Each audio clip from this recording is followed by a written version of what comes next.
Ça peut être 3 joueurs, 4 joueurs ou 5 joueurs Ah oui, suivant. quand même, hein. L'Olympique de Marseille est premier, mais l'Olympique de Marseille va peut-être devoir vendre 3, 4, 5 joueurs dans la semaine qui arrive. C'est tout le paradoxe de cette début de saison.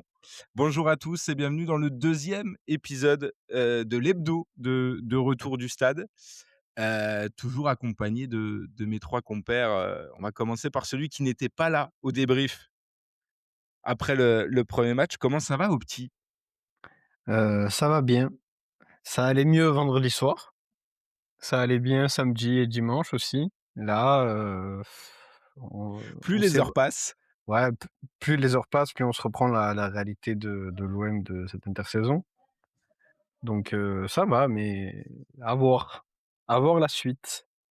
Et on en rigolait en off là juste avant de lancer, mais on s'est dit peut-être que vous allez au moment où vous allez écouter cette émission, peut-être ça sera mercredi matin, peut-être mercredi soir, peut-être jeudi ou vendredi, parce qu'il y a quand même un peu de durée de vie, pour les émissions. Peut-être que ça n'aura plus aucun sens dans vos oreilles. Donc il faudra l'écouter à date, mardi, comme si vous étiez un mardi soir. Et puis, vous les avez entendus de toute façon. J'espère que vous avez suivi le 1er débrief, le premier retour du stade débrief chez vous. Juste après le match contre Strasbourg. Comment vont, Alba et Younes? Ben écoute, ça va. Ça va, ça va. Comme je l'avais dit, à sortie de match, content, sort de victoire, ça va toujours. Je crois que j'essaye juste de pas trop me focaliser sur, le mercato et je fais comme s'il n'existait pas. Donc voilà, j'ai pris la décision de faire comme s'il n'existait pas. Moi, je regarde les matchs, je suis content de mon match. Moi, je m'attends à voir dimanche le même 11, les mêmes, 9, 8, 10 sur le banc et on Peut-être y va. Timber à la place de Peut-être Humber à la place d'Abdelli. Des bonnes surprises, que du positif ici. franchement, Alba m'enlève les mots de la bouche parce que même état d'esprit pour moi. On était très contents de faire ce débrief vendredi soir. On a eu un match très plaisant à regarder avec un résultat, très positif. J'espère que, vous avez apprécié aussi, l'émission. N'hésitez pas aussi à nous partager, vos retours, hein. On est preneurs de ça, vu que c'est le début de saison et qu'on essaie de nouvelles choses. Et globalement, comme Alba, je fais complètement l'autruche sur le mercato. J'essaie de limiter mes passages sur Twitter. L'information me plaît, je l'enregistre. L'information me plaît pas, je l'ai jamais lue et je l'oublie. Donc voilà, hein. Je pense que pour les 5 prochains jours, globalement, c'est un peu ce à quoi on va essayer de se tenir. Ouais, et d'ailleurs tu le disais, merci à tous, hein, pour les premiers retours et les chiffres. Alors même si on se focalise pas là-dessus, mais les chiffres d'écoute qui montent un peu partout.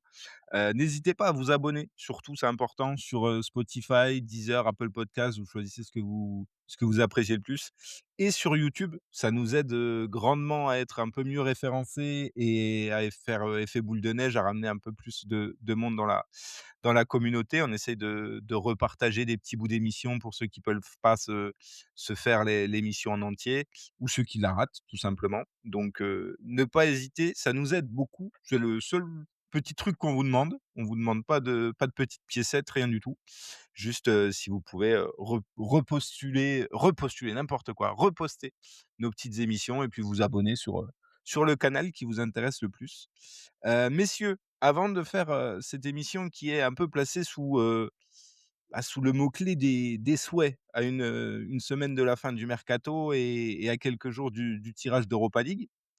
Déjà, avant la question, des auditeurs, Opti, comment c'était, depuis le stade, ce petit OM Strasbourg? Franchement, du stade, c'était génial. C'était plein, l'ambiance était très bonne. Heu, Après le match, je me suis même, épris de sentimentalisme. J'étais prêt à conserver les 11 titulaires coûte que coûte, qu'ils soient danois, brésiliens, centrafricains, peu importe, tous ces individus, j'étais prêt à partir la saison avec eux. Puis après, on revoit le match, on redescend un peu, on se rappelle que Franck, veut des sous et on concède qu'on va devoir en laisser partir. Mais franchement, c'était un beau retour au stade. Si on m'avait dit en plein été que le Vel serait plein pour la première et qu'on gagnerait 4-0, j'aurais signé des 2 mains avec mon plus beau stylo. Et question du coup pour tous les 3, vous en avez déjà un petit peu parlé dans le débrief. Pour ceux qui veulent se faire 1 heure d'émission, le débrief est dispo donc 1 heure d'émission sur OM Strasbourg. On va pas revenir trop dessus, mais l'OM 1er, même si c'est ultra anecdotique, ça vous fait quoi? Bah, franchement, je Bah, pourrais, faire la blague de j'ai regardé le classement, 30 fois depuis lundi matin. Honnêtement, pour la première journée, on a vu tellement enfin, tellement de leaders surprises. Pour le coup, ça veut strictement rien dire et il suffit en plus de jeter un œil au calendrier pour raisonnablement penser qu'a priori, d'ici 2 3 journées, on sera peut-être plus premier, même si on gagne tous les matchs, je doute qu'on mette des scores, aussi larges que contre Strasbourg vendredi. Donc moi, personnellement, franchement, rien. Sympathique ouais, quand même. c'est une bonne surprise, ouais, c'est une petite surprise sympa. Mais, moi, je suis comme Younes, c'est cool sur le moment parce que c'est un peu inattendu et je vais pas l'imprimer dans le cadre. Et est-ce que du coup, on peut, titrer cet épisode «L'OM joue le titre»? Non, non, non, restons Pas sérieux. encore? Pas On attend encore la trop. fin du En mercato? vrai, c'est enfin, bien sûr que ça serait pour le troll, mais honnêtement, c'est même pas un troll, qui me ferait rire honnêtement. Vu la situation dans laquelle on est, j'ai pas la force de rire de ça. Messieurs, petite question du public avant de rentrer dans le vif du sujet, notamment le sujet mercato, et la semaine, peut-être galère qui nous attend. L'ami Herman qui nous demande: «Qu'est-ce qu'on mange un soir de match?» Alors déjà Herman, tu aurais dû préciser, qu'est-ce qu'on mange un soir de match au stade ou qu'est-ce qu'on mange un soir de match devant sa télé? Parce que c'est pas exactement le même planning. Ouais et puis même, moi, j'ai envie de te dire, il y a même, des contextes qui sont différents. Parce que, gros match Vélodrome, ça dépend si tu es au stade. Moi, franchement, gros match au stade, je mange pas. Impossible. Pas envie. Pareil. Je vois pas à quel moment je peux manger, en fait. Je Pourquoi? Déjà, pourquoi faire? J'ai tellement la boule au ventre que tu te dis: «Mais pourquoi je vais manger?» Et après, tu te dis: «Bah, si victoire, bah, tu manges bien après». C'est après match. Qu'est-ce qu'on mange Vo après match? Ah! Après match, OK. Donc si Après match, c'est déjà mieux. La ouais, question alors, ouais, voilà. on remixe un peu la question. Qu'est-ce qu'on mange un soir de victoire, par exemple? Ah, soir de victoire, après match, si tu es au stade, tu manges un bon truc, tu vois? Tu sors, tu achètes un bon truc, tu vois? Qui te cale bien, un grec, une bonne pizza que tu Est-ce tombes que les tout seul. régionaux de l'étape peuvent faire un placement de produit? C'est le moment ou Ouais, jamais. il y en a un, il peut. Il y en a un, Et il peut. et c'était vraiment un subli. Moi, j'ai pas le choix parce que je suis menacé par des gens, mais l'adresse vaut le coup. Koussi Sabaïdi, au début de Mempenti, quand on part du Vel. Franchement, ça vaut le coup. Pour ceux qui aiment pas les croustilles, calmez-vous, il y a pas que des croustilles. Moi non plus, je ne suis pas fan, de ce plat typique de 2026 ou de 2013 ou 2014 si vous êtes de Bordeaux, parce que là-bas, ils ont eu ça il y a 12 ans. Mais, selon par où vous partez, Crouchy Sabaïdi d'un côté, sinon il y en a d'autres, hein. Il y a de quoi se régaler en sortant du stade. Mais ça, c'est quand on gagne. Quand on gagne, on peut se contenter de salé. Moi, quand on perd, j'ai besoin de sucre. Quand on perd, il faut que je mange du su il faut il me faut de la dopamine, il faut que je trouve du sucre. Ça peut être le sucre le plus banal, peut-être pas raffiné, quand même pas, on va pas s'éclater un pot de sucre directement, mais des bonbons, une bêtise du genre, quand on perd, j'ai besoin de j'ai besoin d'une sucrerie, sinon j'arrive pas. Moi, comme Albin, j'ai jusqu'à 30 minutes avant le match pour, manger, sinon après impossible de manger, j'ai plus d'appétit et après le match, il faut vraiment que je refasse mon répertoire, marseillais. J'avais de très bonnes adresses, je pense que j'ai été, l'instigateur de la hype Mio Panino, en toute modestie. L'adresse est maintenant suffisamment connue de tous et il faut que je me renouvelle et que je vous trouve la prochaine pépite, marseillaise et je vais m'y atteler là, cette saison. Je me le note. Mais Après personne n'est en jeûne intermittent, non, ah non, non, c'est prohibé, impossible, c'est mort C'est ton cas, et Max? Bah, franchement Après ça dépend. Tu parlais de contexte, Alba, ça dépend avec qui tu vas au stade aussi. Parce Ouais, que je j'ai suis grave généralement d'accord. tendance Ouais, à je aller suis au stade d'accord. avec des gros mangeurs et là, Ouais, même c'est si vrai. tu as pas faim, tu es obligatoirement entraîné après le match. Que ce soit pour, sécher des larmes ou pour célébrer un truc. Mais, je sais pas ce qu'on mange. Moi, j'essaie de faire un peu attention là. Donc, toutes les adresses, m'ont l'air, appétissantes, mais elles me sont un peu prohibées, même si le summer body est passé. On va Mais essayer de faire un winter body. mais Max On est d'ailleurs, déjà sur celui de l'année prochaine, Max. Ouh là, Max je Ça, sais c'est je de pas, la ça c'est c ça, c'est de 2028. la planification. Si on avait un DS, Exactement. et un board aussi planificateur. Max, tu as évoqué un profil énervant parce que, bon, je pense que nous 4 quand l'OM, gagne pas ou perd même, on est très énervés et puis tu as ce mec-là avec qui tu vas au stade et qu'au moment de manger après le match, lui, on dirait la nourriture va le faire oublier, il va pas genre lui, son repas, genre tu vois au moment qu'on commande et tout, tu as l'impression l'OM a pas perdu. Lui, ça y est, il est devant la borne ou il est devant la feuille, Il a il est devant la switché.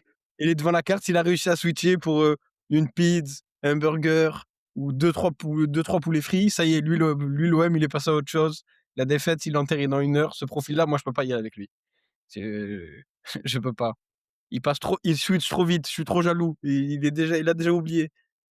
Après, il y en a qui noient, aussi leur chagrin dans la nourriture. Pour le coup, c'est assez Et marrant. peut-on les Oui, blâmer? moi je fais partie un peu de cette, team-là. Ça dépend du match encore une fois. Ça dépend du Lendemain, chagrin, ouais, ça dépend du ouais, chagrin ça du dé match. un soir d'Olympico, c'est mort, je peux pas. Ouais. Mais un soir d'une défaite contre, Nantes, bah, écoute, il me reste que ça, quoi. Il me reste que ça, c'est soit les insultes sur, Twitter, donc autant manger, tu vois? Et pour faire la transition, j'ai envie de vous poser la question. Qu'est-ce qu'on va manger à la fin du mercato, la semaine prochaine? Pour célébrer un petit peu vers minuit, quand la LFP aura verrouillé ses fax, que tout sera parti ou pas parti et que, eh bien le visage de l'Olympique de Marseille 2026-2027 sera déterminé pour au moins les 4 prochains mois. C'est tout le débat et on avoue qu'on a même hésité à repousser un peu la publication de l'épisode parce qu'on savait pas vraiment quand faire cette émission. Chaque heure, apporte son lot de mauvaises nouvelles et on a bien compris qu'il devrait y avoir des départs. On n'est même pas sûr que ça va faire des arrivées et parmi les très mauvaises nouvelles, notamment on l'a appris aujourd'hui, hein, tout à l'heure, après coup de bluff ou pas, on ne sait pas, mais il y a quand même sans doute un fond de vérité, c'est le possible départ, de Peshao. Messieurs, j'ai envie de vous demander un peu naïvement, qui est-ce qu'on n'a pas du tout envie de voir partir en cette fin de mercato?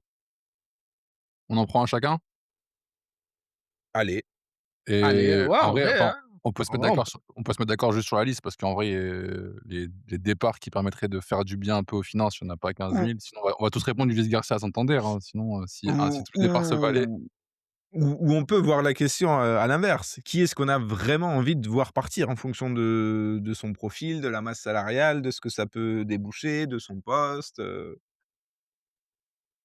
qui commence? Moi, je peux aller, Allez. je vais malheureusement trahir un compatriote. Je pense que Naïef Aguerd, pour le coup, c'est le candidat idéal, à sacrifier. Je crois beaucoup de risques en disant ça, vu, sa dernière saison et l'état de son corps malheureusement. Donc ça va être difficile pour lui de revenir, encore plus dans le contexte marseillais. Donc ça serait pour moi très bien si on arrivait à se libérer de Naïef Aguerd. Les discussions étaient plutôt autour de 20 millions d'euros, visiblement cet été, quand il y a eu des touches. Je pense pas que ce soit la valeur du joueur, à date ou ce qu'on peut espérer en tirer. Moi honnêtement, vu le salaire qu'il prend autour de 10 et même à peine 10, je lui serre bien volontiers la main. Je pense que Højbjerg est mon deuxième candidat malheureusement. Hem, Parce que encore une fois, ça peut te permettre de faire un profil ou pas au milieu de terrain avec un peu plus de volume, peut-être moins de leadership, mais un peu plus de volume et d'impact physique. Bah, je signe et après, devant entre Gouiri et Peshao pour le coup, on doit garder les 2. On en a a priori aucun qui a, 25 buts dans les pattes, pour la saison. si on pouvait avoir les 2 à 15, je pense que ça pourrait nous aider à verrouiller un top 4 quand même.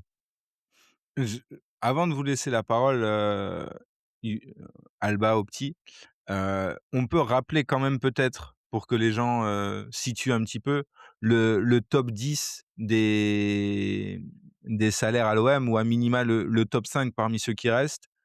Bon, on n'est pas dans les contrats, donc a priori c'est un peu de l'estimatif, mais tout le monde s'accorde à dire que le top 5 est celui-ci. En un, Højbjerg. En 2, Kondogbia. En 3, Peshao. En 4, Naïef Aguerd. En 5, Amine Gouiri, parmi ceux qui restent. Hem, Parmi les très, très, possibles départs, ou en tout cas les indésirables qui touchent un petit peu, de salaire, on peut noter notamment, Neil Maupay, Ulysse Garcia, mais on est quand même bien loin des 5 qu'on vient de citer, très loin du top 5.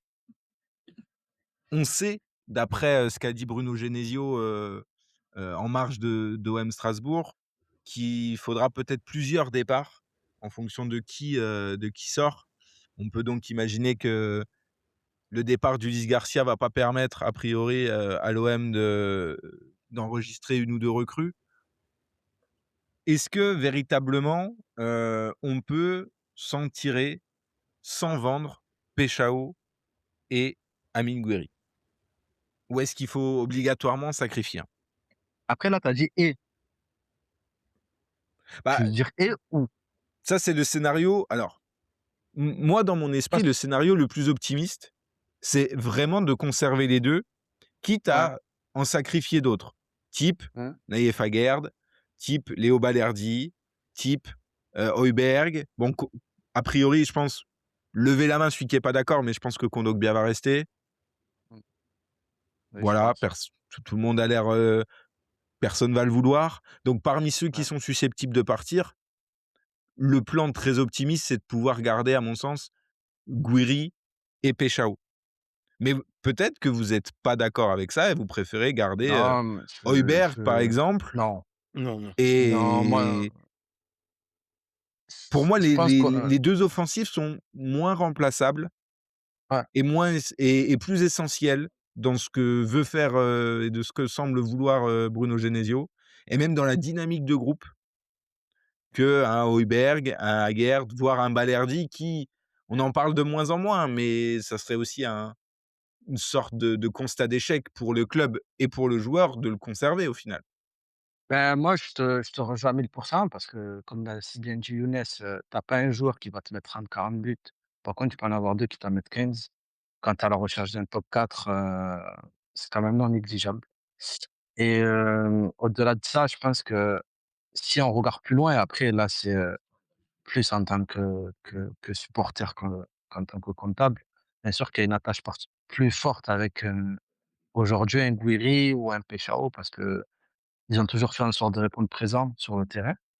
Ils ont été plus ou moins réguliers, on va dire, même s'il y a des bas qui étaient, pas forcément cool à voir, mais ça reste des joueurs qui t'ont jamais mis réellement dans la difficulté et aujourd'hui où tu es en train d'insuffler un quelque chose de relativement positif, je dis bien relativement, parce qu'on est qu'à la J1, heu, tu vends un des 2 qui sont clairement à ce jour, je pense, un des préférés des supporters. Aujourd'hui, je pense si tu parles, aux supporters quels joueurs ils apprécient, ils vont te dire Peshao, Gouiri, parce qu'ils incluent quelque chose qui enfin une efficacité et un rendement qui fait plaisir pour un club comme l'OM et si à contrario tu dois te soumettre à vendre l'un ou l'autre, voire les 2, hein, on ne sait pas ce qui se dit. Mais qu'à contrario, tu gardes des mecs comme Aguerd, donc Aguerd, c'est moins de 50 de matchs à la saison dernière. Tu gardes Balerdi, beh, qui s'est fait conspuer, pendant tout le match contre l'Atlético Madrid. Tu gardes Højbjerg qui avait un transfert finalisé à Newcastle et qui est pas parti. Comment c'est perçu pour les supporters? Est-ce que c'est pas aussi une manière de, pour le coup, vraiment se mettre le feu et se mettre dans une grosse difficulté de se dire, au moins la moindre contre-performance: «Ah ben oui, j'avais vendu vos 2 meilleurs joueurs, en plus c'est des offensifs, et à contrario, vous avez gardé des «boulets» entre guillemets qui sont pas fiables, qui ont eu des moments où ils ont été très faibles, qui sont conspués, qui auraient pu partir et qui sont pas partis, mais vous avez vendu les meilleurs». Moi, au vu de mon expérience de supporter marseillais. C'est des situations que j'aimerais ne pas revivre, qu'on a déjà plus ou moins vécues. Heu, 2015 quand tout le monde s'en va, Payet, Thauvin, Mboula, bah, tous les joueurs s'en vont. Quand tu as des mauvais résultats, ben, on ne te fait plus de cadeaux parce que tu as vendu tout le monde et c'est très compliqué à vivre. Je dis pas que c'est des joueurs irremplaçables, bien sûr que les joueurs, ils sont remplaçables. Mais si on fait le calcul, est-ce que ça vaut vraiment le coup de vendre maintenant, de se remettre dans les clous maintenant, plutôt que pas vendre, je sais pas moi, le 15 janvier, Peshao, comme ça a été dit hier soir à Arsenal, tu le vends à peu près au même prix et tu as le temps de faire sa succession tranquillement, d'avoir fait 6 mois, en paix. Donc c'est la question que je me pose, mais maintenant c'est pas moi le propriétaire de One, sinon ça se saurait. Et au petit, je te pose la question, est-ce que pour toi, plus que Gouiri, si Peshao s'en va, le ou les virages mettent un bordel terrible et vont se sentir trahis sur dès ce début de saison? En fait, comme l'a dit Alba, tout dépend ce que tu fais derrière. Si tu vends, un des 2, parce que si tu vends les 2, je vois au-delà de rebondir, sur le marché des transferts, je vois pas en fait comment tu rebondis si tu vends les 2. Si tu en vends un Non, des 2, tu sacrifies ta saison si tu vends les 2. ouais, franchement, si tu vends les 2, je vois pas moi qui suis un grand optimiste, je vois pas ce que tu peux faire, je vois pas. Honnêtement, je vois pas. Heu, Si tu en vends un des 2, que dans la foulée, tu annonces une recrue qu'il y a d'autres sorties parmi les indésirables, que tu fais une recrue par ligne là où il y a des manques, que tu gagnes ce week-end à Monaco et que la dynamique sportive, reste plutôt bonne par rapport aux attentes, les gens pourront l'entendre. Mais si tu veux empêcher à demain, que tu as pas de recrue dimanche et que déjà dimanche tu perds 3 points, parce que si tu perds à Monaco avec Peshawuri, les gens vont dire: «Bon, Monaco, déplacement compliqué, OK». Mais si tu perds à Monaco, sans l'un des 2 et sans remplacement, parce que tu auras démarré avec, Mopé ou Tadj ou Kylian ou je ne sais qui, les gens ils vont pas te dire: «Ouais, tu as perdu à Monaco, c'est un déplacement compliqué». Les gens ils vont dire: «Tu as perdu à Monaco, c'est normal, tu as vendu Peshao dans la semaine, donc encore heureux que tu perds à Monaco». Donc c'est pour ça que il faut pas faire, là on entend qu'apparemment le sportif résisterait pour la vente de Peshao. Heu, Est-ce que c'est de la politique? Est-ce que c'est ce qu'ils laissent filtrer pour se faire bien voir? Pour faire comprendre que nous on est avec vous et on est contre enfin, pour faire, mine qu'il y ait un semblant de contre-pouvoir dans le club? Je sais pas. Heu, pour revenir à la question du tout début, comme, Younes, Aguerd et encore que je sais même pas si je mets pas Balerji avant. Bah, là, j'en ai pas parlé parce qu'en vrai, pour moi, c'est évident. On en a déjà parlé, on était tous d'accord pour dire que c'était OK, la fin, OK. et cetera. Donc, malheureusement, bah, je considère Baladi comme parti alors que tu as raison de le souligner, il est pas parti du tout. Balerji, Aguerd, Højbjerg, parce que le salaire est démentiel, qu'il y ait un billet à faire et que, comme l'a dit Alba, au-delà même que j'ai l'impression qu'il symbolise plus l'échec que Gouiri, Peshao de la saison dernière. Gouiri déjà il était absent quasiment toute la saison. Peshao, il a pas le vis je trouve pas qu'il ait le visage de l'échec de la saison dernière, sur le terrain. Il fait pas partie de ceux qui pour moi le portent sur le dos comme d'autres, qui sont déjà partis ou qu'on demande à voir partir. Donc comme l'a dit Alba, ça peut être très mal pris et s'il y a pas si les résultats s'effondrent en même temps, ça va souffler Après, pour et le coup, on nous vend une scission ou en tout cas, un clivage entre le sportif et le financier. C'est assez inquiétant, je trouve, déjà de pas avoir les 2 qui soient, alignés sur la même stratégie. Parce que pour moi, les cas Peshao et Gouiri, ils se rejoignent tous les 2. Le sportif va finir par rejoindre le financier. Quand tu sais la place que les 2 vont avoir dans ta saison, j'ai ambitionné, 15 buts chacun, notamment par exemple en championnat pour t'aider à verrouiller un top 4. C'est des joueurs, si je me trompe pas, c'est des 99 ou 2000 je crois les 2. ouais, à peu Peshao près. Gouiri, c'est des offensifs. Quand tu vois l'état du marché et ce que peut valoir un offensif qui performe en Ligue 1, le fait d'avoir les 2 comme, fer de lance de ton Olympique de Marseille, si tu arrives à faire une belle saison, c'est pas les sommes annoncées qu'on va avoir, fin juin pour eux, tu vois? Quand on parle de je sais pas combien c'est pour Gouiri, peut-être, entre 20 et 30 et Peshao entre 30 et 40 au bas mot. Ça a le potentiel d'être, à minima le double pour Gouiri et peut-être, 30 ou 40 de plus pour Peshao s'ils font la saison qu'on attend d'eux cette année parce qu'ils vont être mis en lumière. Tu quand tu dis Optique, ils ont les 2 ont pas forcément le visage de l'échec de la saison dernière, je suis assez d'accord avec ça. Sauf que cette année, ils vont vraiment avoir le visage de l'équipe. C'est-à-dire que Ah oui. si on fait quelque chose de bien ou pas bien, ils auront forcément une grande part d'influence là-dedans parce que c'était 2 atouts offensifs principaux.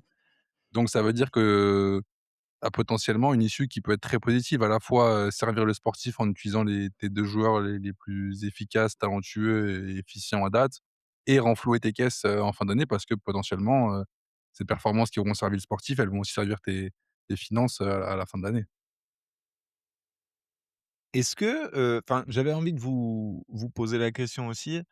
On entend et c'est pour rebondir sur ce que tu viens de dire, il commence à y avoir beaucoup de bruit. Il y a eu un temps où, il y avait pas de bruit autour du marché, des transferts, de l'OM, ni du côté des sorties, ni du côté des entrées, ni du côté des supporters que du côté du board, ni du côté des insiders, même si, tout le monde essaye de jeter des pièces en l'air quand même de temps en temps, parce que ça mange pas de pain. Mais là, ça commence à s'emballer et on a beaucoup de petits messages qui sont, envoyés dans la presse. Bruno Genesio aimerait faire ci, Bruno Genesio est pas content. J'ai lu tout à l'heure Bruno Genesio restera coach quoi qu'il advienne, à la fin du mercato. Ce qui semble être une non-information au final. À qui profitent, toutes ces fuites?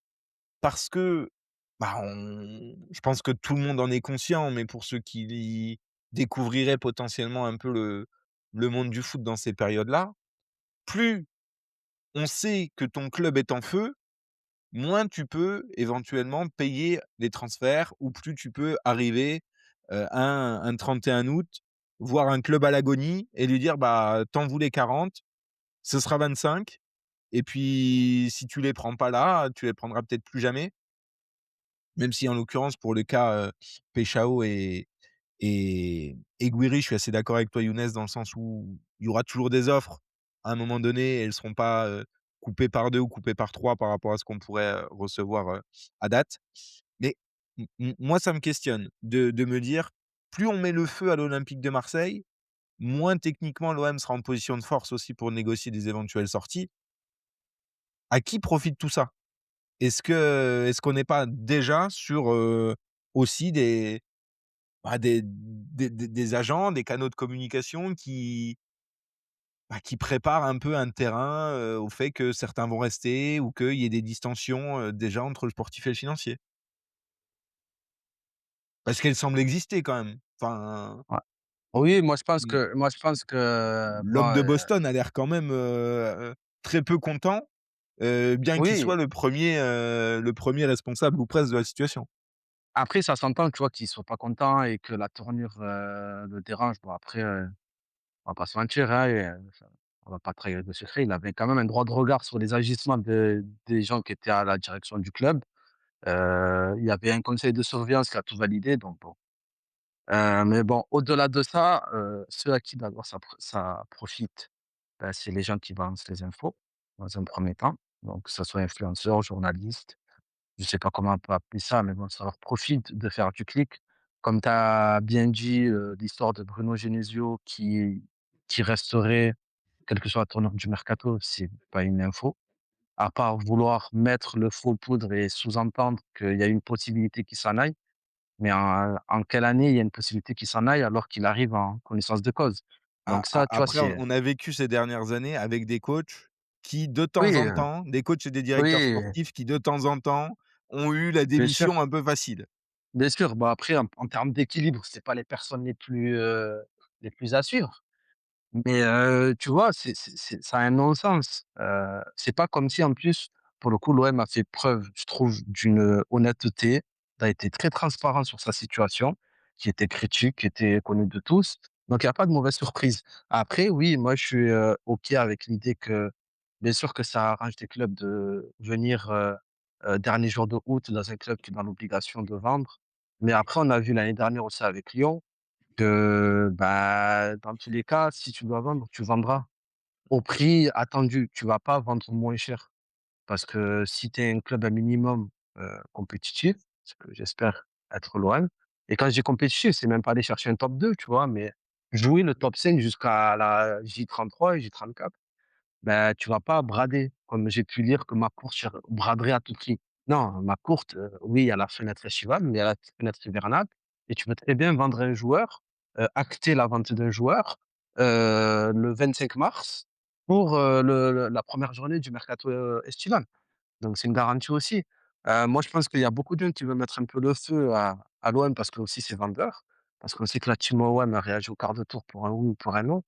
D'une non-information, tu en fais une conclusion, hâtive et par exemple, si je prends le cas d'un Peshao, heu, là, on a parlé d'Arsenal, mais pour moi, il y a pas un monde où Arsenal vient au 31 août et dit à l'OM, avec tout ce qu'il y a eu en plus l'antécédent et je prends Arsenal comme ça peut être un autre club de première ligue, hein. «Ah ben, tu es en galère, ben, je te le vends que, je te l'achète 22 millions. J'exagère, hein, mais ça existait à une époque, je pense que ça existe un peu moins. Je pense que l'OM, s'il est amené à vendre Peshao, ils vont s'y retrouver. Après tout ce qui est préparé, le terrain aux supporters pour qu'ils acceptent pas son départ, moi je veux pas le voir, ça m'intéresse pas pour l'instant. Et après tu parlais on parlait de l'exemple de l'OL, mais si on veut filer la métaphore jusqu'au bout, pour le coup, et la comparaison, c'est exactement ce qui s'est passé avec eux l'année dernière pour Malik Fofana. Au Mmh. final, bon, l'histoire de la saison leur a malheureusement donné tort parce que Fofana s'est blessé. Ils ont quasiment fait la saison sans lui et tu peux te poser la question, 1 an plus tard de est-ce qu'ils auraient dû le vendre à l'époque, au prix proposé? Mais concrètement, eux, à ce moment-là, ont quand même fait le choix qui, à mon sens, reste un bon choix malgré tout, de se dire: «On a dégraissé autant qu'on pouvait, mais on fait pas non plus l'impasse, sur cette saison et on garde quand même, notre atout, le plus valuable, sur le terrain parce que, ben, si on veut faire une belle saison, ça passera par lui, pour le coup». OK. Toi, ton avis là-dessus, Je suis comme Alba, je crois pas au truc de en fait, j'y crois dans certains marchés, je peux entendre, tu vois? Genre, un gros club français peut arriver là, 31 août et braquer, Angers, Mmh. un club de Ligue 2, Nantes et encore que bon, Nantes pas si tu es l'OM parce qu'ils préfèrent mourir que vendre un joueur à l'OM. Mais, tu peux braquer un club de ton championnat ou un gros Italien qui, tu vois, qui braque un Italien à la dernière journée. Mais les Anglais, ils en ont rien. Ils en ont qu'est-ce qu'ils en ont à faire d'acheter à la d'acheter avec des rabais? Ils en ont rien à taper. Enfin, Bah, bien sûr. celui qui suit un peu le mercato anglais, il comprend bien que c'est pas ils ont aucun qu'est-ce qu'ils en ont à faire d'économiser eux, si le profil, il leur plaît, heu, ils vont le payer à son prix, voire au-dessus Mmh. de son prix. Donc je me fais pas trop Et vu le marché de pêche à eau, je m'inquiète pas de nous faire, sur Gouiri, je peux entendre, tu vois? Si Gouiri, si on n'a rien vendu au 31 août et que le seul prétendant de Gouiri, c'est Naples, oui, oui, De Laurentiis, oui, il va venir, il va pas vouloir te faire du bien. Mais mais Arsenal, justement, je rebondis sur ce que tu viens de dire.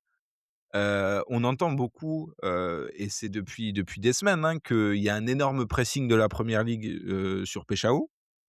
Il y a pas mal de clubs anglais, j'entends, qui, font des transferts, soit intra-championnat, des transferts, d'ailleurs, assez déconnectés de toute réalité financière, mais c'est pas le débat.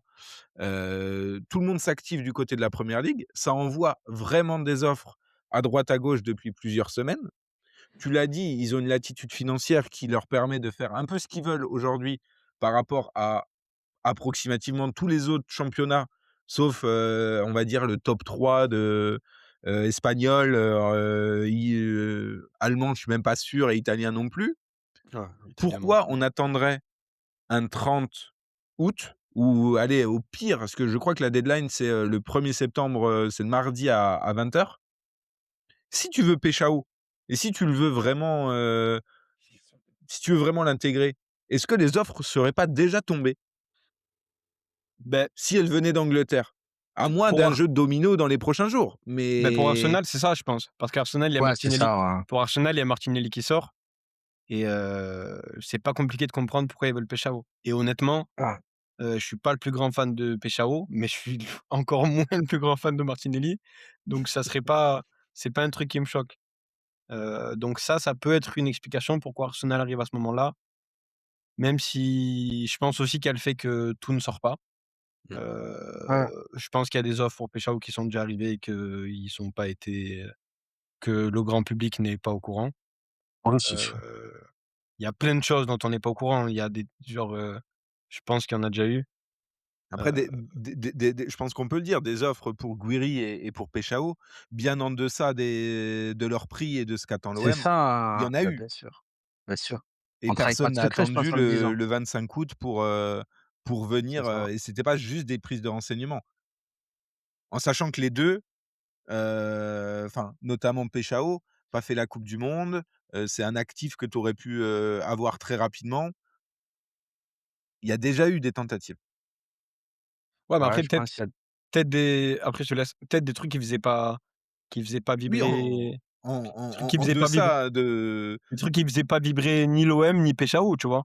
ni le joueur, ouais, carrément. Ouais, ni le joueur. un départ au Brésil, par exemple.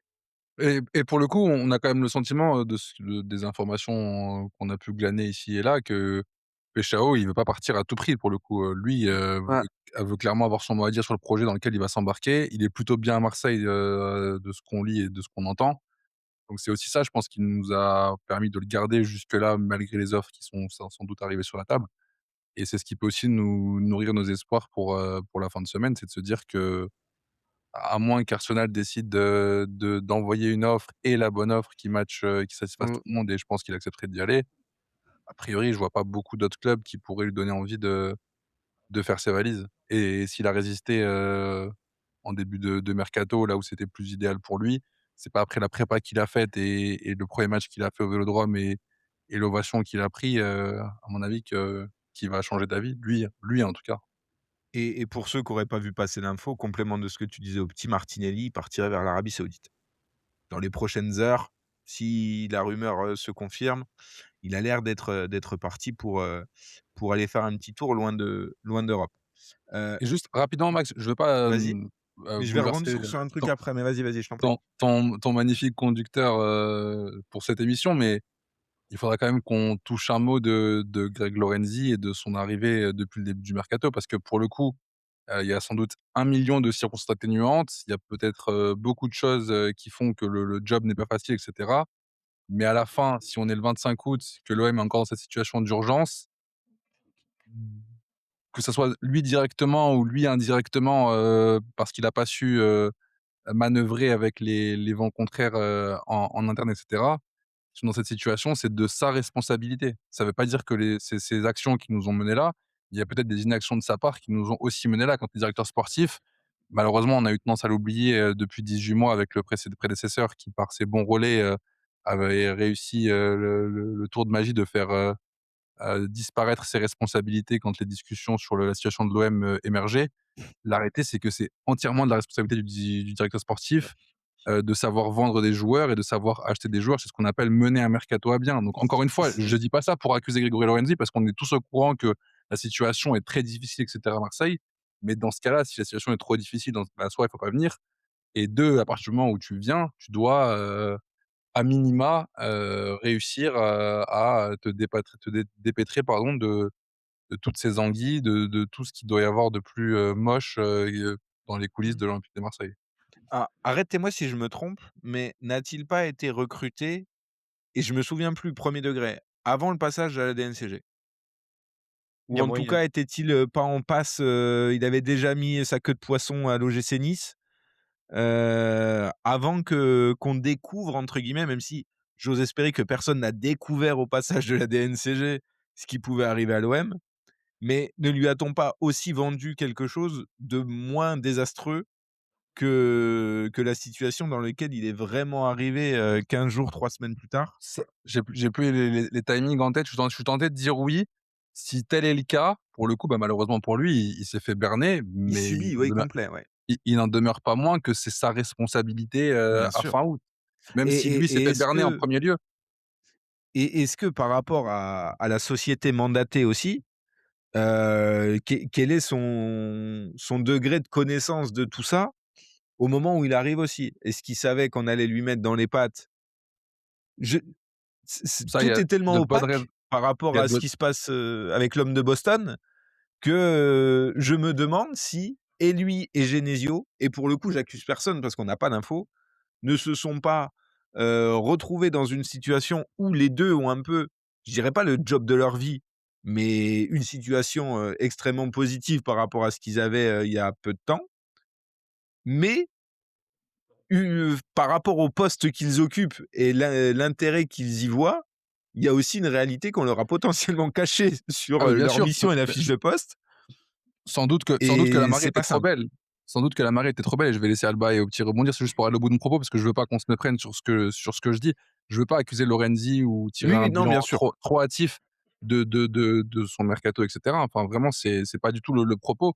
Le propos, c'est de dire à partir du moment où tu acceptes le poste de directeur sportif de l'Olympique de Marseille, même si on t'a menti sur la marchandise, même si au final, la situation est bien pire que ce qu'on t'a vendu sur le papier, il n'en demeure pas moins que à partir de 2 semaines de travail ou 3 semaines de travail, si tant est qu'il est signé, avant la DNCG, il est au courant de la Mmh. DNCG et il doit composer avec ça.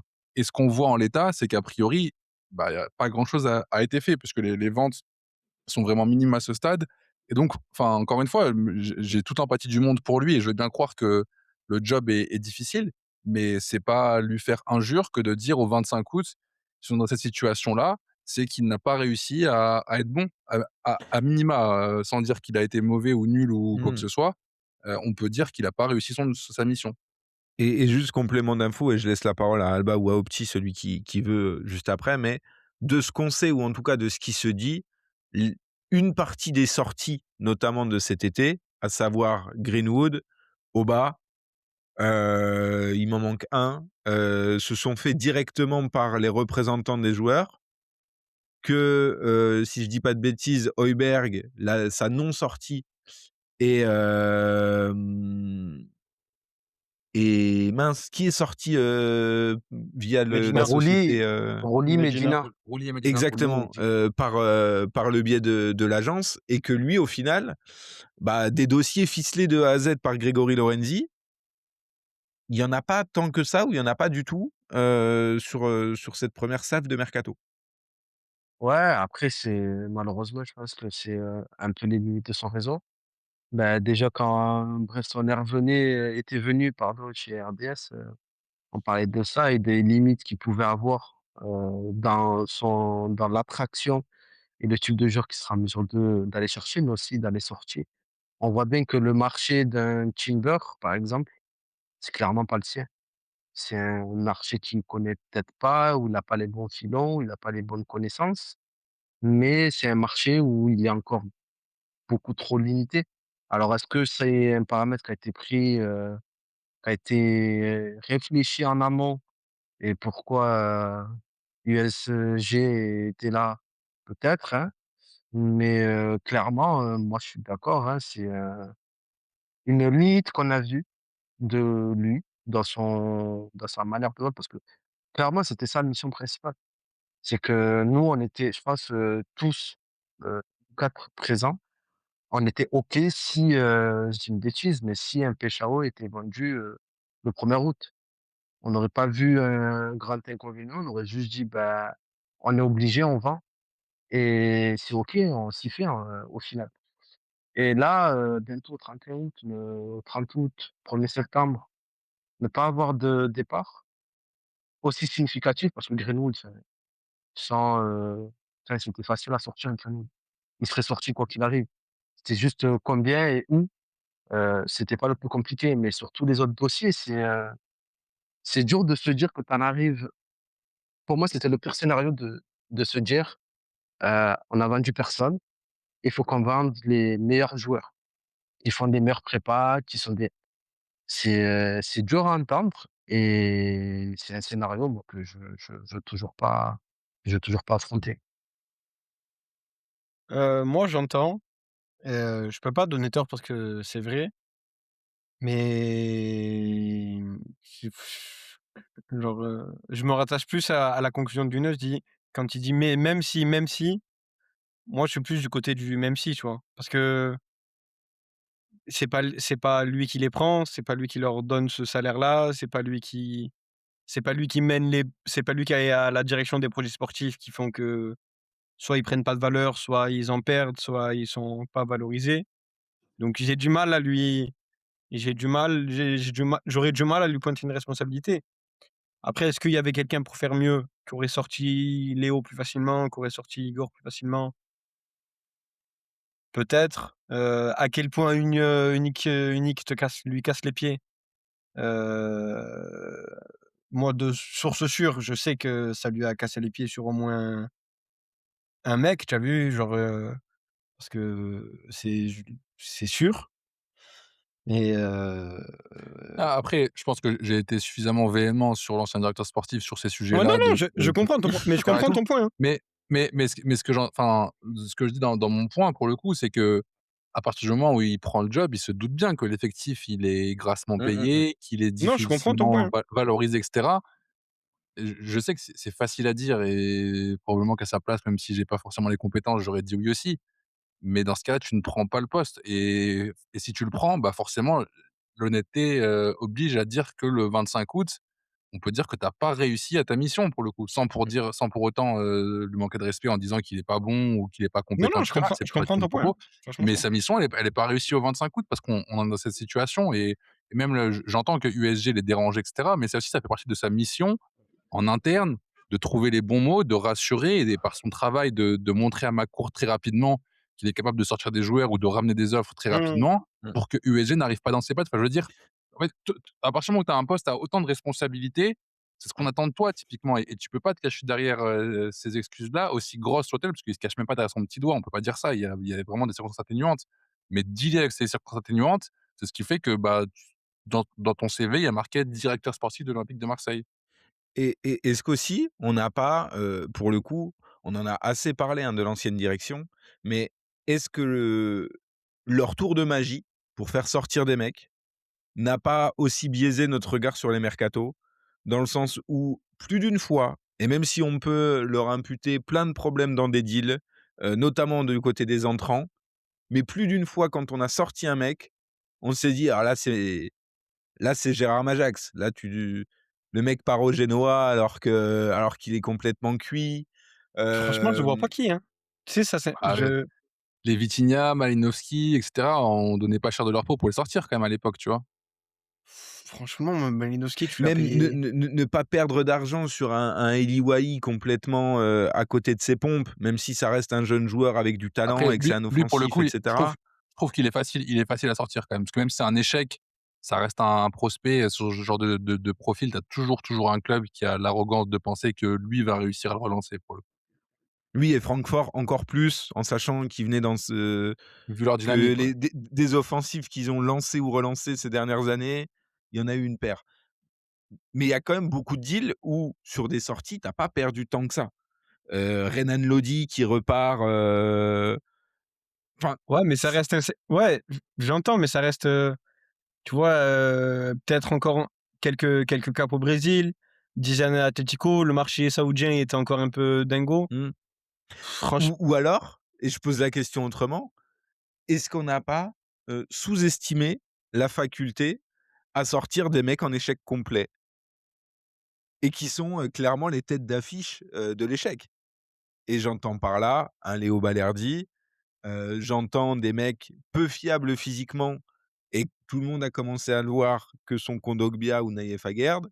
Kondogbia en 1, Naïef Aguerd en 2.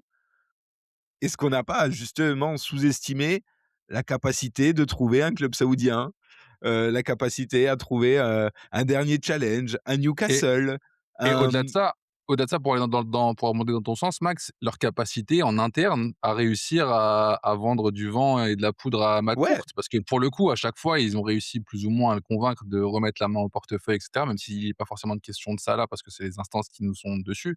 Mais concrètement, même s'ils l'ont mal fait, ça illustre qu'eux avaient cette capacité-là mmh, effectivement à retomber sur leurs pattes. Alors c'était pas toujours, sous couvert d'honnêteté, visiblement, mais ça fait partie des compétences que tu dois avoir quand tu travailles dans le milieu du foot. tu vois, est-ce qu'un Greg Lorenzi est capable de te faire un Marley Ake Franco Tonja? Est-ce qu'il est capable de te sortir Milik de Naples pour te le renvoyer à la Juve? Ça, Ah ouais, c'est pas c'est des tours de magie que seul un expert, tu vois? Là, c'est pas donné à tout le monde. Tout le monde peut faire tout magicien peut faire sortir un lapin d'un chapeau. Mais faire sortir 20 lapins du même chapeau, tu vois? C'est quand même, il faut des années de pratique. il est trop honnête Lorenzi pour faire un truc comme ça. Il faut être un Déjà, peu malhonnête pour je il faut pense que être un c'est peu même malhonnête ouais, pour y arriver sur la durée. Il faut être c'est même malhonnête. pas la DA du bonhomme, tu vois? Parce que même, et même je trouve, je veux pousser le propos d'Younes, parce qu'on a dit, oui, ils ont été très bons pour vendre du rêve à McCourt, mais surtout, ils ont été très bons pour vendre du rêve aux joueurs. Je sais pas ce qu'ils leur ont raconté à chaque fois, mais les joueurs qui partent après 6 mois parce que là, on le voit, un Højbjerg, mais si je pense au Benatia, c'est impossible, qu'ils lui disent, droit dans les yeux: «Non, je peux pas, aller à Newcastle, j'attends peut-être mieux, voire je fais toute la saison à l'OM». Je pense qu'il lui dit: «Mais tu as pas compris en fait, tu as juste pas le choix» et il lui convainc d'y aller et il lui dit: «OK, j'y vais». Tu vois? Limite, je pense qu'ils lui remettent un sentiment de culpabilité de fou. Chose que je pense que la direction ne veut pas leur mettre parce qu'ils ont encore le choix. Mais non, à un avis d'autres qui avaient pas le choix. Et ça me permet de rebondir sur ce que je voulais te dire tout à l'heure, Younes, et la question c'est: aujourd'hui, tu prends l'effectif, qui a envie de partir? Personne. Et quand tu vois la dynamique Franchement, actuelle, personne. quand tu vois la dynamique actuelle en plus, à savoir la prépa plus ce 1er match, plus les éloges qu'on entend ici et là sur Genesio, plus le fait, La grille qu'il ait, salariale. 300 jours de soleil par an à Marseille, plus la grille salariale, plus la vue depuis les maisons à Cassis, plus, le cadre, de jouer, à domicile devant 65 000, spectateurs chauffés à blanc. Il y a beaucoup de plus. Il y a pas Mais beaucoup de c'est la moins. planque ultime, un peu. Ouais, C'est un et peu le surtout rêve de de Je beaucoup. sais pas juste un truc, tu parlais des Villa Cassis, je sais pas qui a récupéré celle que Milik avait à Sanary, mais lui tu peux si c'est Højbjerg, mais il peut pas partir. Les gars, c'est pas possible. Ça marche pas comme ça. S'ils font pas une culbute, ils s'en vont pas et vu que tu as mené un projet bidon où ils peuvent pas faire de culbute, beh, ils vont pas bouger. et après, enfin, quand on dit tout ça, on fait pas de révisionnisme en disant que l'ancienne direction nous manque et cetera. On est très content de s'en être débarrassés Ah et non, on leur en veut Oui, non, beaucoup non. pour la situation dans laquelle on est. Il faut pas oublier de rappeler que c'est eux les responsables. Mais si ça peut aider certains à comprendre ce qu'on entend par, ce qu'on aurait pu attendre de Lorenzi, c'est cette capacité un petit peu à faire feu de tout bois, bah, pour le coup, c'est un peu là aussi qu'on doit passer de la déception au 25 août, encore une fois, et on le jugera, sur une saison complète et à la fin, je pense, du prochain mercato estival, quand il aura mené à bien la saison, mené à bien le mercato hivernal et entièrement planifié un mercato estival, plus, mener ce mercato estival. S'il est encore là, on pourra, je pense, juger de sa compétence ou non, mais il y a quand même, disons qu'il est pas dans les temps de passage. je vais même aller plus court, peut-être même dans une semaine, il a sorti je ne sais qui, il a fait rentrer un tel et on dira, chapeau. Parce qu'à ce qui paraît, c'est la dernière semaine son moment. Ben, vas-y, on va Justement, voir. si on parle un peu, alors football fiction forcément, mais d'éventuelles arrivées. Alors pas forcément de noms de joueurs, peut-être des postes, peut-être des lignes. Par exemple, moi, ma première question, est-ce qu'on fait toute l'année? Si on a le droit évidemment de recruter et s'il y a des profils intéressants à aller chercher, sur une dernière semaine, est-ce qu'on fait toute l'année avec notre ami Delange en numéro un? Moi, je vais dire oui. Moi, ça me dérange pas. Franchement, moi, c'est pareil pour le Moi, ça me coup, dérange pas, vas-y Younes. non, non, vas-y, vas-y, Alba. Bah, pour moi, je pense que même je comprends pas comment on en a fait autant un sujet alors oui, je suis persuadé que c'est pas un 8/10 le gardien, ni un 9, ni un 10/10. Mais franchement, quand on a réussi à aller faire un top 5 avec la saison qu'a fait Rouli. Pour moi, ça peut pas être en dessous de ce que Rouli a fait. Il y a tellement d'autres priorités que moi, depuis le début, mon cap, c'est dans 6 mois. C'est pas toute la saison. C'est dans 6 Mmh. mois. J'estime qu'il y a des postes, il y a des mecs qui méritent aujourd'hui d'avoir 6 mois à l'Olympique de Marseille. Non pas parce qu'ils ont été bons ou ils ont été mauvais, mais parce qu'on a d'autres priorités, en fait. Et On est-ce a qu'on d'autres serait pas dans le urgences. syndrome Yoann Pelé pour Oui Geoffrey Delange? et oui, pour moi, oui, oui, tu vois? Pelé, alors Delange, il a joué des matchs, un peu pourris l'année dernière, et la saison d'avant, si je dis pas de bêtises, Mais il y a quand même beaucoup de où clean il a sheet, hein, Alba, hein. Même ouais, il s a beaucoup de clean sheet, ouais et hormis le match à Paris où voilà, on perd 5-0, on peut perdre 9-0 potentiellement, mais il y a beaucoup de clean sheet et il y a des matchs corrects. On le voit pas sur la photo de but, comme ça a été le cas avec Rouli. Donc alors oui, je comprends que c'est toujours rassurant d'avoir un mec comme Bouka qui a des références en Ligue 1 et cetera. C'est humain et c'est normal, c'est compréhensible. Mais à la situation à date, aujourd'hui, si on me dit: «Il faut ramener 4 mecs» à l'OM, parce que tu as vendu Højbjerg, Aguerd, bon, on s'en fout, hein. Tu ramènes 4 mecs, j'espère que dans les 4 tu as pas de gardien, En sachant qu'il sincèrement. a plus qu'1 an de contrat et après je Ouais, laisse la mo parole et moi donc franchement je lui laisse, le hein, sujet reviendra assez rapidement sans que c'en soit un naturellement. Moi, c'est ça. je suis d'accord. En vrai, un très bon gardien, c'est assez important. Malheureusement, il y a d'autres choses aussi importantes sur le 11 et je crois qu'on souffre de trop de lacunes pour, faire l'économie d'une recrue et de prioriser le gardien. Pour moi, depuis le début du mercato, on a eu pas mal de rumeurs qui sont arrivées. Même Boulika, hein, pour le coup, que j'aurais pris bien volontiers.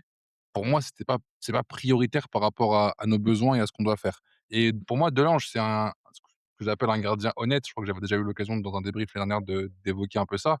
C'est le genre de gardien qui me dérange pas du tout. Quand je dis que c'est un gardien honnête, c'est que tu sais exactement quoi attendre de lui. C'est un gardien relativement moyen avec les mains et sur sa ligne.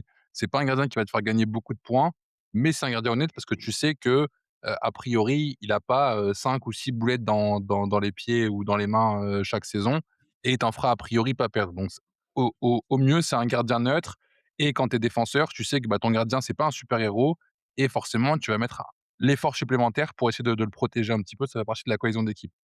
Les gardiens que je déteste, c'est typiquement, Geronimo Rulli, qui a des pics très, très, très, très hauts et qui peut être le héros d'un match et être homme du match sans aucun débat possible parce qu'il va faire 9 ou 10 arrêts spectaculaires dans le match et à côté de ça, il y a certains matchs où il va te faire une bourde, il va te coûter des points et cetera et c'est des gardiens, en fait, tu sais jamais à quoi t'en tenir et jamais sur quel pied danser avec eux parce que tu sais pas si, quand tu rentres sur le terrain, tu as le Rulli, fantastique ou, le Rulli dramatique et tu le découvriras à la 1re frappe ou parfois même à la dernière du match et pour le coup, je trouve que quand tu es défenseur, c'est assez problématique de te défendre avec un gardien comme ça, parce que tu sais pas forcément à quoi t'en tenir. Tu sais que c'est un gardien qui peut briller et sauver toute l'équipe sur un arrêt, réflexe que personne ou peu ferait et à côté de ça, c'est un gardien qui peut rater sa passe, sur une relance courte et offrir à Lille, une balle d'égalisation. Désolé, je l'ai encore à travers de la gorge celle-là et te plomber ton match.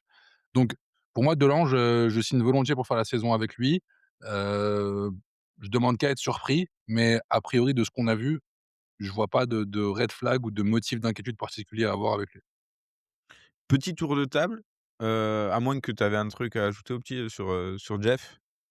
Moi, en fait, je sais pas qui est ce gardien. Enfin, j'ai pas souvenir d'un enfin, genre, je sais pas si tu vois, même le profil que cite, Younes, s'il est comme ça, je prends, mais je sais même pas s'il est OK tiers, genre, parce que j'ai pas souvenir de on l'a trop peu vu. Je sais pas s'il peut te planter, je sais pas s'il est fiable, je sais pas, donc on va découvrir.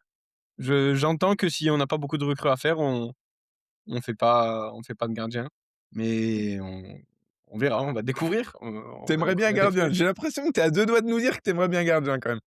Genre, Mais je crache Opti vit dans une réalité parallèle, désolé, mais il est convaincu qu'on va faire 4 ou 5 joueurs si on arrive à en sortir 2-3. Depuis le début ça de dépend depuis la bah, reprise. franchement, parce que ça dépend lesquels et ça Ouais. dépend ce que tu ficelles comme arrivée. Genre, honnêtement, hein, si Peshao tu sors Peshao Højbjerg, tu fais 3-4-5 recrues, mais après les recrues Je suis persuadé que tu en fais pas et je peux tendre à 2 grands max. Mais vraiment deux grands max en partant du Même principe si que c'est tu des sors. mecs mid ou des gros paris, après des ça dép mecs sans club, non, après moi je parle pas de ça, je parle de vous, je parle de recrues, je parle de recrues Qualitative, mais c'est ça, c'est pour ça, non, pas moi je suis qualitatif de convaincu. fou, mais des trucs un Non, peu mais qui genre un des prêt trucs sans o un prêt sans OA avec prise en charge du salaire, genre de Todibo, un truc du genre, des mais un truc cadeaux. de mais pas ceux dont pas ceux pas ceux qu'on sait, pas ceux-là, genre ça compte pas ça. Ça c'est pas des c'est ça c'est bah, moi je suis convaincu qu'au 25 août, dans la situation dans laquelle on est pour le coup, je suis même pas sûr que tes ventes que tu feras d'ici là et même aussi grosses soient-elles, elles te garantissent que tu aies la possibilité de manœuvrer avec deux trois joueurs qui pourraient apporter quelque chose dans l'effectif. Je ouais, suis mais En sûr fait, après que ça serait que des peut compléments. peut-être Pour que je moi, suis fou. vraiment, ouais. Ouais, J'entends je vais pas dire que tu es fou, tu es optimiste, tu as raison d'être, mais non, non, c'est que je veux Pour moi, même il y a pas 0 titu qui arrive. ah non, moi, mais je suis convaincu de ça aussi, en vrai. peut-être que vous avez raison, mais je veux même pas, genre, j'accepte pas, genre, je peux même pas me projeter dans cette réalité-là parce que Mmh. j'ai pas env au pire, je me la prends en pleine tête, mais avant de me la prendre en pleine tête, je peux même pas l'imaginer. Genre, je préfère me protéger non, si, non. Pour moi, si on sort Peshao, Ekberg, Aguerd, tu fais un mercato. Si c'est pas le cas, je me prendrai la réalité en pleine face, mais je peux pas m'imaginer que tu perds Peshao au 25 août. Comme l'a dit, Alba, même lui qui l'aime bien, au 1er août, il aurait vendu. Je peux pas imaginer que ce mec-là, il sort au 25 août et que derrière Parce tu te renforces que pas un minimum, correctement. il y a la réalité de l'OM, mais il y a la réalité des autres clubs aussi. C'est-à-dire, je pense que si tu veux sortir un mec fiable de Ligue 1 ou ailleurs, qui, a quelque chose à jouer dans son club, qui est pas un indésirable de fou dans son club et que le club en question a pas le temps de le remplacer, tu vas soit surpayer et tu pourras pas, soit, avoir un filtre, de tes joueurs, de tes pistes, possibles qui va se réduire encore un peu plus. Parce qu'il reste une toute petite semaine. Je prends un exemple, d'un mec qu'on a entendu parler sur un poste qui, on l'a dit tout à l'heure, est peut-être pas le prioritaire, mais Guillaume Rest. Tu veux sortir Guillaume Rest de Toulouse. À confirmer, mais je crois que le petit Niflor se prépare, au cas où, Guillaume Rest sortirait de Toulouse. Mais tu n'auras pas pour chaque piste, qui pourrait être des titulaires à l'OM, tous les clubs seront pas préparés à lâcher leurs mecs, Non, à 3 jours de la fin d'un mercato parce que l'OM a enfin un peu d'oseille, tu vois? Quand bien même le joueur serait intéressé pour venir. Donc la réalité de l'OM, elle est ce qu'elle est, mais j'ai envie de vous poser la question, imaginons, encore une fois, football fiction, mais quel est le poste prioritaire pour vous, si il doit y avoir une recrue, titulaire ou remplaçant plus, plus? Quel est le poste prioritaire aujourd'hui? Alors vous pouvez corréler ça avec une sortie ou une non sortie, attention, parce que c'est pareil, si tu sors Peshao, ta priorité, elle change.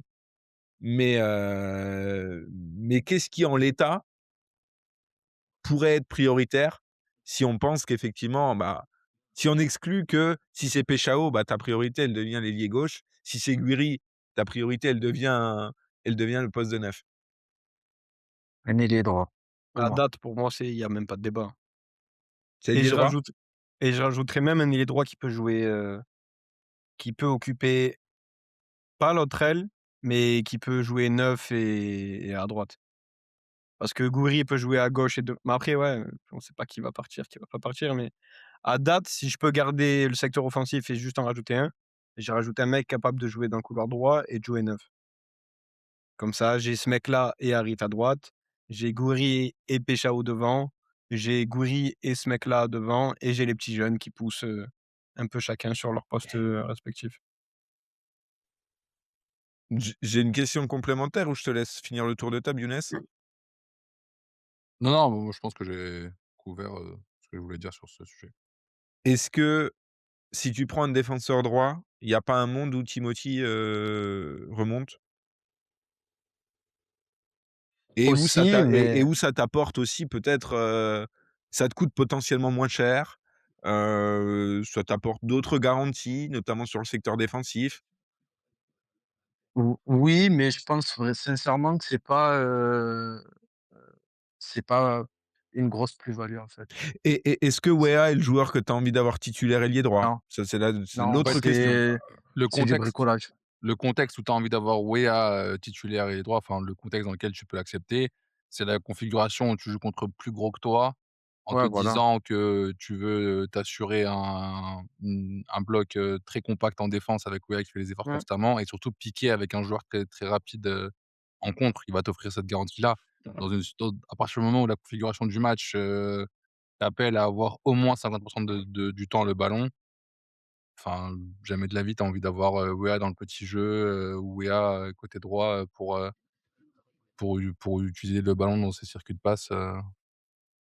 C'est je D'accord. pense, et donc pour tout juste conclure mon propos, mais ces configurations de match où tu joues contre vraiment plus gros que toi, on est pas en Ligue des Champions, on peut faire le compte cette année, tu as Paris en championnat, C'est tout. tu as, allez, j'ai envie de te dire, admettons un Monaco, Un un Lyon ou un Lens, tu en un prends Lyon là-bas, un ou 2 des 3 qui est sur une bonne série, sur le retour, qui carbure vraiment, très bien et fait une très bonne saison, qui s'avère être un collectif, bien huilé. Tu peux te dire que peut-être que tu seras dans cette configuration-là le match retour.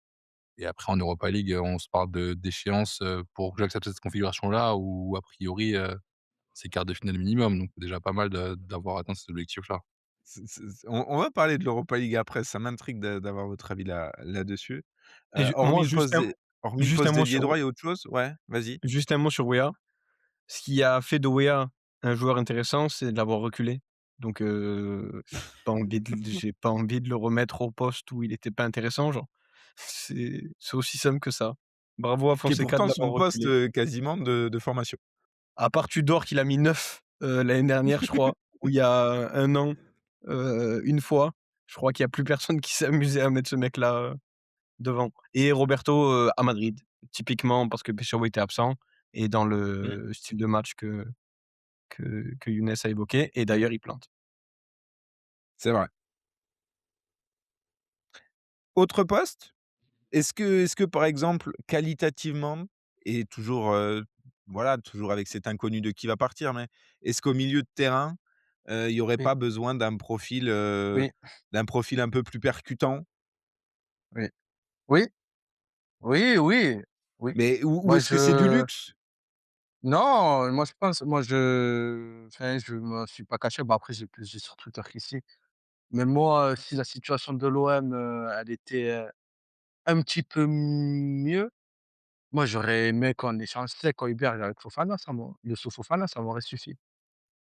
Franchement, ça m'aurait suffi, un joueur qui a une dimension physique, bon qui est sûrement moins bon avec le ballon, mais qui a une dimension physique, qui est un leader, dans la personnalité, qui est un leader vocal sur le terrain, qui t'apporte à l'échelle de la Ligue 1 une plus-value certaine, et en plus que je trouve qui est plus complémentaire, pour ensuite pour mettre à côté, ben, un Denis ou un Gomez ou un, bon je vais pas dire un Timber, mais ouais, même un Timber, parce que c'est un vrai protecteur de surface, Mais excuse-moi et ça Alba, aurait été moi j'ai un pas le droit de dire qu'on va faire 4-5 recrues si on vend Peshao, Højbjerg non, mais on va pas le faire, et mais on Aguerd, va pas le mais faire, toi tu as le mais on droit va de parler de Youssouf Fofana et Non mais mais on va personne pas le non, faire. il a parlé d'un vœu d'il y a 15 jours ou 3 semaines quand on pouvait Voilà, avoir un peu plus d'optimisme. Ce qu'on disait, c'est qu'au voilà. 25 août, avoir encore de non, non, l'optimisme. il y a encore 2-3 jours, je l'ai vu évoquer Non, ça.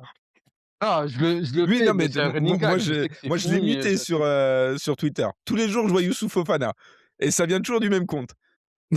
Bah, moi je ne demande que à ce que son vieux soit exaucé, mais mais c'est je sais que ça arrivera pas, mais en vrai, dans le profil, c'est on enlève Youssouf Fofana de la 6 000 ans Mmh. et c'est, 450 000 € mensuels, Mmh. il faudrait un joueur de ce type-là. Après, où tu vas le trouver au 25 août? Mmh, C'est, mais Après en fait, la réalité de l'OM, je te laisse ouais, juste, je t'en le prie, je t'en prie. micro après Younes, mais qu'est-ce que l'OM peut aller chercher? Est-ce que l'OM doit prendre le pari d'une recrue un peu, pas star, mais à l'échelle de ce qu'est l'OM aujourd'hui? Fofana, c'est génial de relancer ce type de profil-là un peu cher, mais tu fais quand même all-in sur un mec qui est sur une pente, pas forcément le prime de sa Ascendante, carrière. il est même pas sur le plateau de sa carrière, c'est plutôt, Ouais, je pense qu'il est un peu ouais, il a gravi l'Alpe d'Huez, là, il redescend, tu mmh, vois? Où est-ce que l'OM doit taper sur des joueurs de Ligue 1? Est-ce que l'OM doit taper sur des joueurs, qui en ont marre d'être dans des championnats exotiques et qui veulent revenir? Mais là encore, on va se heurter potentiellement à des salaires et des exigences financières, très grandes. Ou ou est-ce que, en en connaissant aussi le réseau Lorenzi, ou en tout cas, ou en écoutant les réseaux, et les coups de fil qui vont arriver le 31 août parce qu'il y a des joueurs à sortir partout, mais j'ai du mal à imaginer ce que l'OM peut attirer comme joueur aujourd'hui. Un bah, jeune prospect, non. pour moi, c'est un profil, type Vermaelen, mais avec un peu moins de cote et un peu moins de référence à son âge. Mais c'est ce genre de joueur vers lequel on doit tendre parce que Il y a la réalité de devoir vendre, aujourd'hui le 25 août. Cette réalité, elle va nous poursuivre jusqu'au 30 juin, fin d'exercice comptable l'année Mmh. prochaine. Donc tu peux pas recruter pour moi un Fofana, qui va te rendre un service et qui est prêt à l'emploi. Je l'entends, hein, c'est du plug and play Fofana. Mais malheureusement, tu es obligé dans tes achats de considérer qu'est-ce qui peut être vendu l'année prochaine en juin et t'aider à ne pas, revivre, le même été parce qu'on souhaite ça à personne et juste pour répondre à la question précédente en 2 mots, moi je trouve ça assez aberrant qu'on reparte avec le même milieu de terrain quand on voit les difficultés qu'on a eues l'année dernière au milieu de terrain. Je dis ça en ayant salué le travail de Genesio, en débrief d'après-match, pour saluer le fait qu'il a réussi à mettre en place un dispositif qui n'exposait pas trop tes milieux de terrain ou en tout cas qui ne rendait pas ton équipe friable complètement, même si tu prenais l'eau un peu au milieu de terrain sur certaines séquences.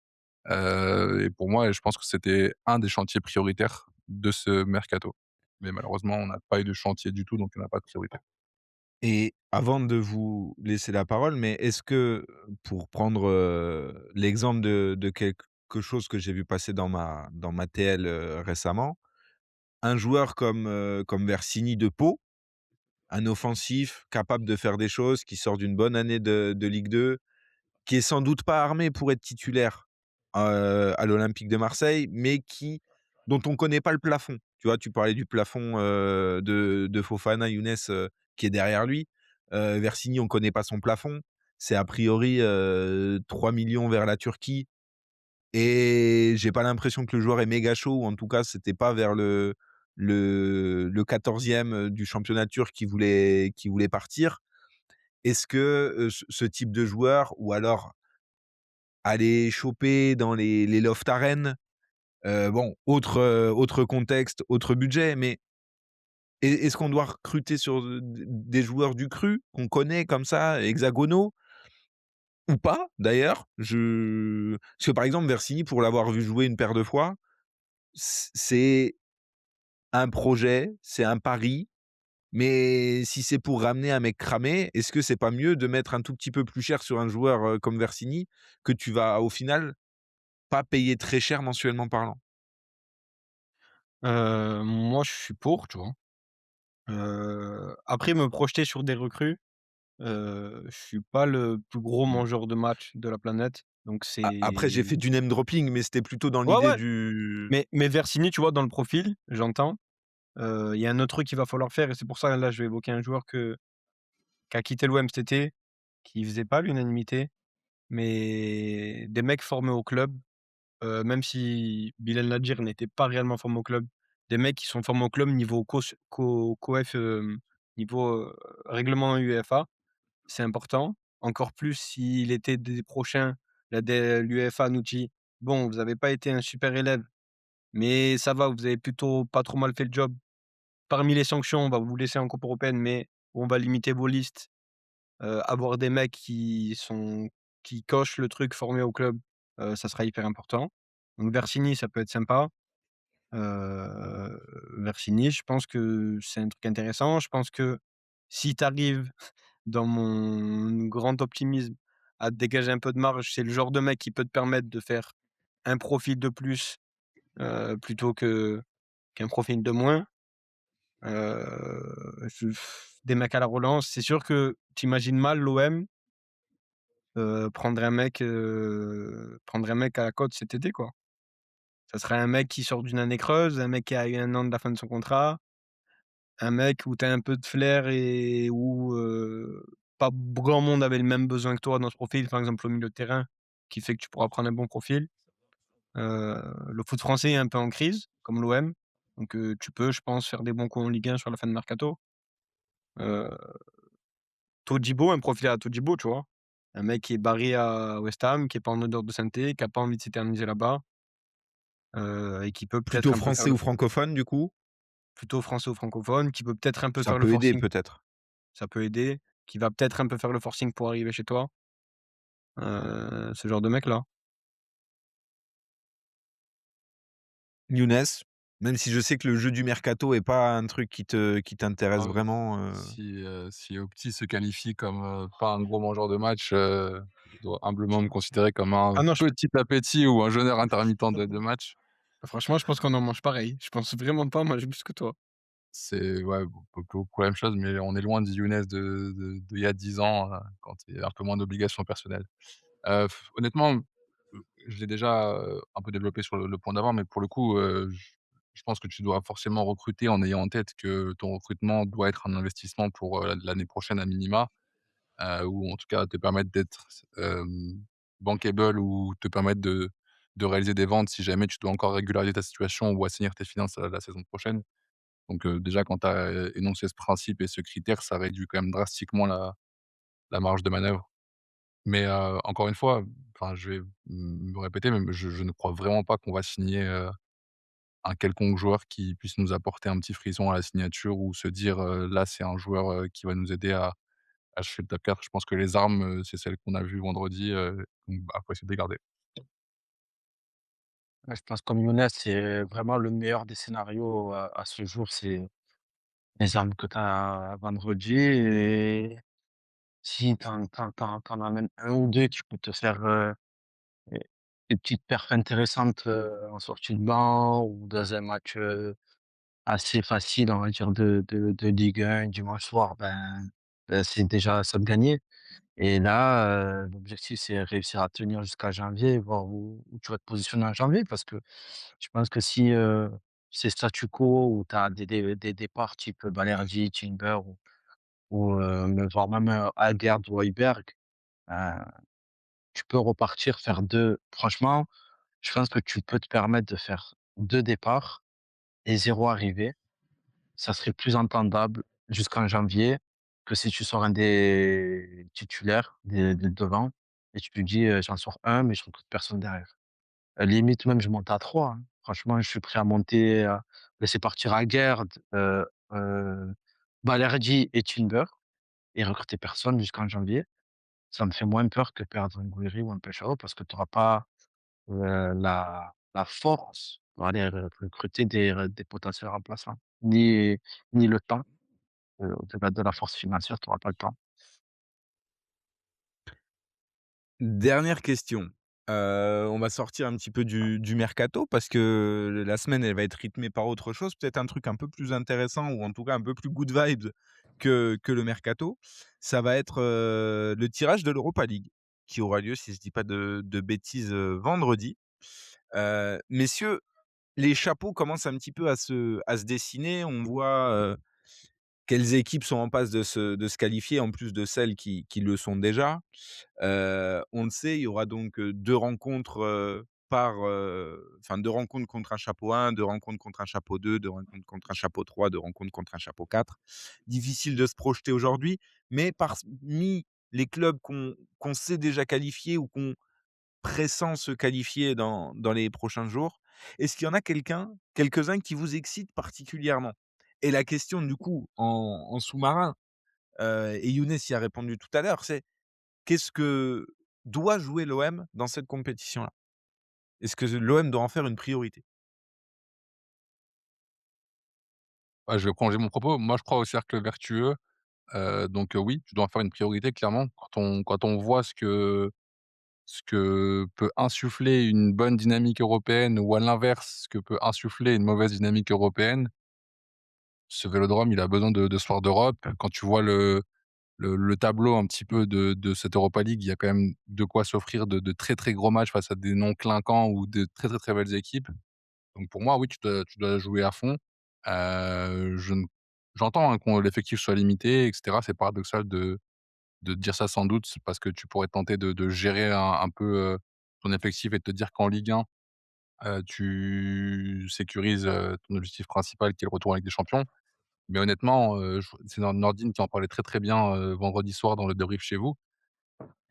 La configuration de poule, de surcroît en Europa League, fait qu'à minima, les 9-10 points, tu peux quand même assez aisément les verrouiller, en 3-4 matchs grand maximum et donc t'offrir, 3 ou 4 autres matchs, selon ce qu'il t'aura fallu, pour faire souffler tes joueurs et ne pas t'infliger trop de semaines à 3 matchs. Donc, jusqu'à janvier, ça doit te servir d'échappatoire et tu dois le jouer sérieusement pour, emmagasiner les points et après, c'est des confrontations directes aller-retour. Pour le coup, je pense qu'il y a quand même pas grand chose de plus excitant pour un joueur de foot que de jouer un match à élimination directe en aller-retour, avec notamment un des 2 matchs devant un public chauffé à blanc, qui va te transcender et qui va potentiellement t'offrir, des nuits que tu n'oublieras jamais dans ta carrière. Mmh. Il y a que beaucoup de joueurs, passés par l'OM sur les 15 dernières années. Il y a sans doute pas de titre, mais beaucoup, vont te citer dans leurs plus beaux souvenirs, un soir d'Europe qu'ils ont connu au Vélodrome et je pense que même nous, en tant que supporters, si on se prête à l'exercice, il y aurait quand même beaucoup de soirées européennes qui ressortiraient si on devait, dresser un peu nos top émotions au Vélodrome, des 15 dernières années. Et du coup, un club qui te un ou des clubs. Est-ce que d'ailleurs vous êtes plutôt team, déplacement un petit peu saugrenu et découverte de bourgades, de l'ex-URSS? Ou est-ce qu'on est: «Bon, on va jouer, des clubs du Benelux et c'est très bien parce qu'il y a pas beaucoup de déplacements», enfin Benelux ou Italie ou pour éviter les déplacements et pour éviter la fatigue? Bah, je crois que personne chez nous va faire les déplacements en vrai, hein, donc Oh, si pen c'est pas pen si loin, Belgique, pensons joueurs. Belgique, Ah oui, Pays-Bas, ça, peut-être beh, que justement, je peux donner, mais par exemple, bah, dans les chapeaux 1, les 2 équipes que j'aimerais, j'aimerais bien Juve ou Milan au Vélodrome pour avoir une grosse affiche et aussi parce que je pense que c'est des équipes que tu peux, t'offrir, mmh, dont tu peux t'offrir le scalp si ça tourne bien et que tu bosses bien. USG, non pardon, USG, je crois qu'ils sont dans le chapeau 2, ouais. Donc en vrai, ouais, USG dans le chapeau enfin, 2. dans le pot 1, je dirais, Juve ou Milan au Vélodrome et après, un Real Sociedad là-bas ou un Olympiakos, ou même AZ Alkmaar, en vrai, peu importe pour le coup, mais je tendrais plutôt sur, un des 4 moins bons du chapeau 1 si tant est qu'il y en ait un.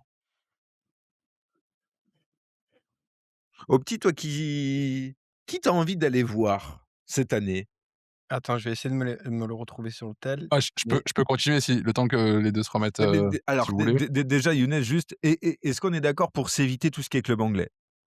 Ah Ça oui, c oui, clairement, clairement, on n'a pas envie de s'infliger un match, à haute parce que t intensité, très, très sympa, hein, de voir Pierre Sage au tire Vélodrome, sage, ouais. non, ça ira. mais si je peux m'en passer, tu vois? Par exemple, ça Non, me va mais par contre, bien bah, aussi. dans le chapeau 2, je parlais de l'USG, pour le coup, ça, c'est typiquement un déplacement que je pourrais faire assez aisément, donc j'aimerais bien avoir, un déplacement à l'USG et après, la réception d'un petit, je sais pas si Ferencváros, passera ou Sparta Prague. Sparta Prague, normalement, est déjà qualifié, donc c'est bon, mais pareil, c'est le type d'équipe, je pense que je les ai vus contre Lyon, visiblement, c'est pas la Et panacée, est-ce hein. que le vainqueur de la Coupe du Portugal, que tu rencontreras sans doute plus jamais, au-delà de cette année, Torrense, est-ce que c'est pas l'occasion aussi de jouer cette équipe-là qui a créé la sensation et que, concrètement tu rejoueras a priori, pas dans les prochaines années? Moi, je signe tout de suite. Mon cher Opti, est-ce que tu as retrouvé? Et Ouais. est-ce que là, je vois ton grand sourire, j'ai l'impression qu'il y a quelques clubs que tu as envie de voir au Vélodrome cette année. Alors déjà, il y en a un que j'ai envie d'aller, parce qu'honnêtement, je crois que je me chaufferai. J'ai bien envie d'aller au San Siro. Genre franchement, si Milan tombe à l'extérieur, heu, on posera un arrêt de travail Ouais, ou San Siro, non, San Siro, pas mal, hein. franchement San Siro, j'aimerais bien y aller, bien plus qu'un Juventus Stadium, par exemple, même si le stade doit être sympa, surtout que San Siro, c'est peut-être la dernière année, non? Ils vont pas le Tu as j'ai déjà fait l'impression San c'est Siro? non, j'ai jamais fait. À l'ex Je enfin, crois de qu'il toute va façon, en Europe, j'ai fait que le Sporting. J'ai rien fait d'autre. Enfin, pas qu'en Europe, je crois en Fran en sur la planète, j'ai fait le Vel et le stade en c'est leur stade là, en D'où céramique. l'amour qu'il a pour Amin Harit, hein, si jamais vous vous demandiez. Tu sais, déjà j'étais là, Amil Amil lui a rentabilisé son déplacement le plus long, j'étais déjà épris avant, il me l'a bien rendu ce soir-là. Franchement, j'ai pas de cible particulière, à part Milan là-bas et sinon il y a surtout des trucs que j'ai pas envie de tu vois les clubs anglais, j'ai pas envie, genre Sunderland, non, non, pas du tout. Bournemouth Tu as non vu plus. le chapeau t Sunderland Palace, Bournemouth. les matchs où tu vois, où tu pas le chapeau 3 où tu es, le petit poussé dans l'affiche, non, pas du tout et Beşiktaş chapeau 4, pas du tout, mais non, non, non, chapeau 4, je jouais contre des mecs où je me dis: «Vas-y, Tadj ou Kylian titulaire, pour prendre de l'expérience» et j'ai vraiment pas envie de jouer contre Beşiktaş Ouais, qui moi je rejoins un peu au petit, les matchs contre nos Crète, ouais, c'est le très bien LSK ça. Moscou. Ça me va très bien. Par contre, j'aimerais bien quand même pour le côté historique, aller à Belgrade contre l'Étoile rouge. C'est un déplacement sympa. Pour l'histoire, c'est bien. Bah, top s'ils finissent en Europa League. Anderlecht, il y a Heu, un délire aussi, hein. Anderlecht, c'est bien. Tu reçois le Celta Vigo, je trouve que ça va. Tu vois? C'est un peu un côté historique toujours Est-ce que et Salzbourg, par exemple, non, un petit parfum de non, on l'a déjà fait? Non, ouais, non. ouais. Mais côté il y a un petit côté, aussi, école Red Bull qui arrive et qui joue le match de leur vie et qui te nettoie, C'est pas un match franchement, facile, ouais. ouais, j'ai envie d'éviter ce type de match-là. Et est-ce qu'on est d'accord pour s'éviter, 8 matchs, que, vraiment si on peut avoir pas le plus facile de chaque, chapeau parce qu'il y a un peu d'ambition quand même et tu restes l'OM, mais grossièrement, si au global, les 8 matchs peuvent te faciliter un peu la tâche et t'entrevoir la suite de la compétition assez rapidement, est-ce qu'on signe pas tous les jours dans la situation actuelle? Oui. Oui, oui. Mmh, oui, oui, je dirais oui, sur 6 matchs sur 8. Après il y en a quand même il faut quand même un ou 2, C'est pour un ou ça, 2 tu vois? «gros» Ouais, entre guillemets parce que en fait, au je me global. dis que ça peut insuffler du positif. Tu prends quand même un entraîneur qui a la réputation d'avoir quelques faits d'armes sur la scène européenne. Ça serait quand même bête de pas lui offrir la possibilité d'exprimer son talent ou en tout cas ce pourquoi il est connu sur le marché français donc Bah, et il et et je me dis que ça peut tape créer tout le aussi monde en C1, donc en C3 normalement, Bah, après honnêtement, est-ce que c'est pas le meilleur coach du plateau, frère? du plateau. C'est qui au Bayern enfin, allez vas-y, respect Spalletti. Et Nouvelle, machin, l'ancien de Ouais, Toulouse, de Toulouse, Carlos Nouvel. c'est Nouvelle l'ancien de Martinez. Toulouse. Ah ouais, c'est C'est ah pareil, ouais. tu vois, Ah Leverkusen, si on peut ne pas les jouer, ou les jouer plus tard. ah Leverkusen, j'ai pas envie genre Medina qui prend, Amin Harit ou je sais pas qui par le col pendant 90 minutes, je me sens pas, frère. Genre j'ai Ouais, vraiment pas envie franchement, de prendre Medina, tabasser un mec de l'OM, que ça soit Harit ou il un y a autre.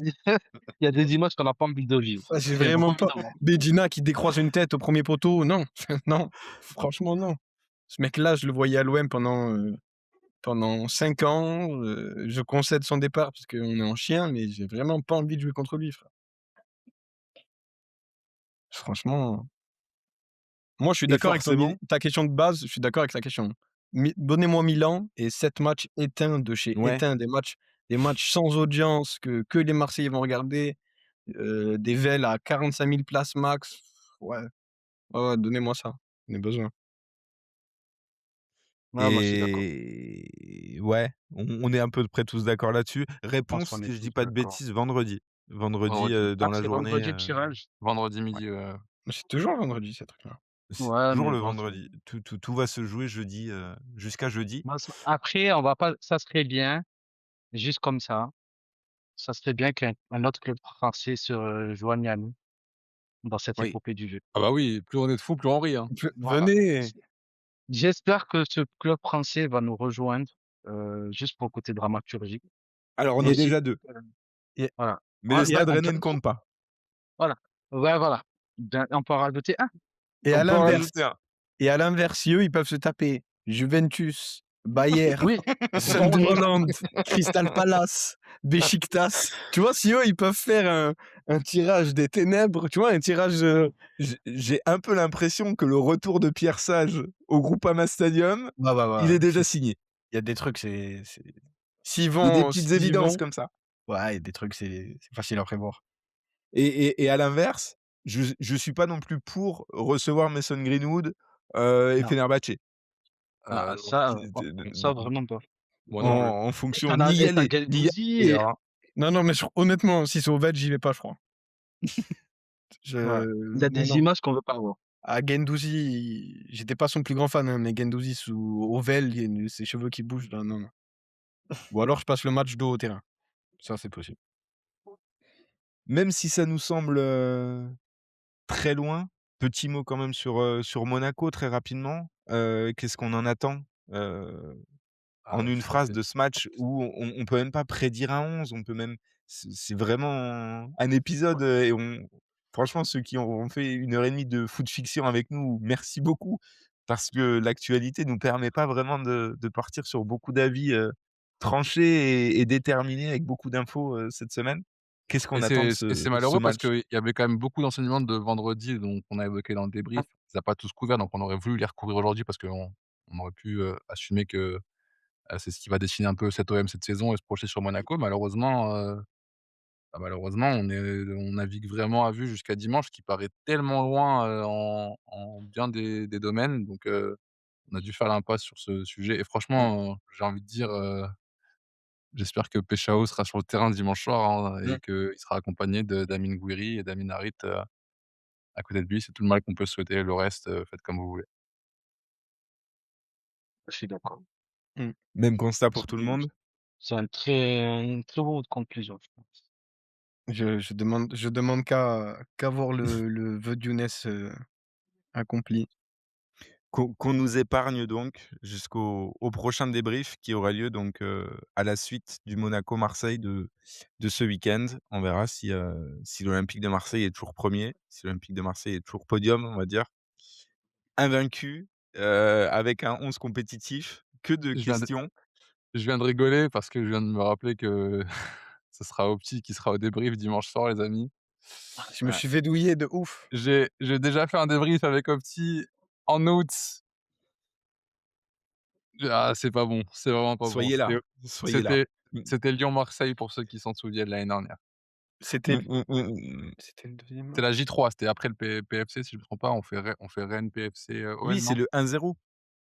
Ouais. Ah, c'est un match dégueulasse à analyser parce que carton rouge, tu peux pas critiquer, tu peux rien faire.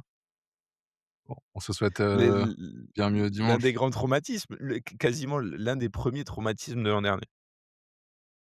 Oh, Rennes est Bah, plus gros franchement pour moi. non, Rennes, il y avait quand même eu Rennes. L'un des premiers pour mais en vrai Rennes, c j'ai presque envie de retenir le côté rigolo de la bagarre du Roison. Même si un an plus tard, ça me fait plus J'arrive rire, tu toujours vois? pas à en rire moi aussi, hein, je te jure. Mais il y a un peu que chez nous qu'on peut offrir ce genre de spectacle. En J1, Ah, il y a quoi? Malheureusement. Il y a qu'à l'Olympique de Marseille où la violence extrême entre 2 hommes de 80 kilogrammes ne laisse aucune marque sur, aucune les trace. visages. Aucune trace. 80 kilogrammes, 2 hommes, violence extrême, pas de séquelles. D'accord. 25 ans dans le foot et on n'avait jamais vu une bagarre de cette ampleur, On n'avait Il y a jamais vu une bagarre qui ne laisse aucune trace. il y a OK. des matchs de catch qui laissent plus d'égratignures que cet tu vois? affrontement sanglant Comme apparemment. quoi les tours de magie, ce sont pas qu'au niveau du mercato. Il y a des bagarres en U9 en poussin qui font plus de grabuge. On va couper avant d'être, désobligeant envers l'ancienne direction. Mais en tout cas, eh bien, écoutez, merci d'avoir suivi cette émission. Merci messieurs. On se retrouve, Merci à Merci vous. à dans toi Max, quelques merci à jours tous. Merci à Ouais. vous. avec, on l'espère, plein de bonnes nouvelles et une saison qu'on pourra enfin, débriefer et analyser avec des éléments concrets à partir de la semaine prochaine dans le prochain hebdo et d'ici là, le débrief dimanche soir. À Yes, très et bientôt si pas trop de Ciao, bonnes ciao. nouvelles, au moins pas trop de mauvaises, c'est tout ce qu'on demande, je crois. et voilà, que qu'on nous épargne un peu et que les prochains jours soient les plus, Mmh.